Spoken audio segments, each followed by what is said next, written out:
সবংয়ে কপালেশ্বরী নদীর উপর সেতু দীর্ঘদিন ধরে বেহাল, সেখান দিয়ে প্রতিদিন ঝুঁকির যাতায়াত। আর এবার সেই জায়গাতেই তৈরি হবে নতুন সেতু, বরাদ্দ করা হয়েছে 1.5 কোটি টাকা।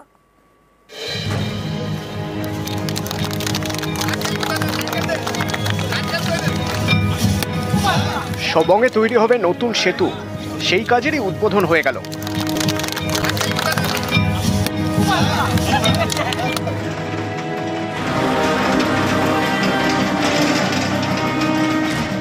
পশ্চিম মেদিনীপুরের সবং 1 নম্বর ব্লকের দেবভোগ গ্রাম পঞ্চায়েত। এখান দিয়ে বয়ে গিয়েছে কপালেশ্বরী নদী। একদিকে দেবভোগ, আরেকদিকে তেমাথানি। দুদিকের বাসিন্দাদের যাতায়াতের বড় ভরসা এই সেতু। সেটাই দীর্ঘদিন ধরে বেহাল। সেতুর মাঝখান থেকে একটা অংশ ঝুলে গিয়েছে। রেলিংয়ের বেশ কয়েকটি জায়গাও ভাঙা। এই সেতু দিয়ে প্রতিদিন যাতায়াত করতে হয় প্রাণের ঝুঁকি নিয়ে।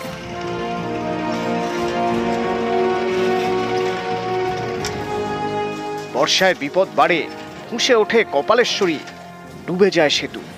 তখন যাতায়াত বন্ধ। স্থানীয়দের দীর্ঘদিনের দাবি সেতু সংস্কার অথবা নতুন সেতু তৈরি করে দিক প্রশাসন। এই খবর দেখায় নিউজ 18 বাংলা। শেষমেশ উদ্যোগ নেয় পশ্চিম মেদিনীপুর জেলা পরিষদ। 1.5 কোটি টাকা খরচে কপালেশ্বরী নদীর উপর তৈরি হবে নতুন সেতু। গত সোমবার সেই কাজের উদ্বোধন করেন সেচমন্ত্রী মানস ভূঁইয়া। জেলা পরিষদের একটা ব্রিজ সিপিএম এর আমলে তৈরি করেছিল, সেই ব্রিজটা 2007 সালে বন্যার তোড়ে ঝুলে ভেঙে যায়। স্কুলের ছেলেরা, মেয়েরা, হাসপাতালের রুগীরা যাতায়াত করছিল জীবনের ঝুঁকি নিয়ে। সেই বিবেচনা করে জেলা প্রশাসন এবং জেলা পরিষদ ব্রিজটির জন্য অর্থ মঞ্জুর করেছেন। এই ব্রিজ হলে আমরা সাধারণ মানুষরা খুব উপকৃত হব। আমাদের এই ব্রিজটাই সব থেকে মেন রাস্তা। এই ব্রিজ 2004 সাল থেকে ঝুলন্ত অবস্থায় পড়ে রয়েছে। এখন উদ্বোধনটা হলো, তাতে আমরা খুব খুশি। আমরা তো অনেক কষ্টে ছিলাম। যাই হোক, এখানে যে উদ্বোধনের মাফিক হয়েছে, যে নতুন পোল হবে, সেটা আমাদের অনেক ভালো হবে। এবং আমরা বৃষ্টির সময় অনেক হ্যারাসমেন্টে থাকি, এই গায়ে গোটা জলে ডুবে যায়। ব্রিজটা যেন একটু পাকাপোক্ত ভাবে বড় করে হয়।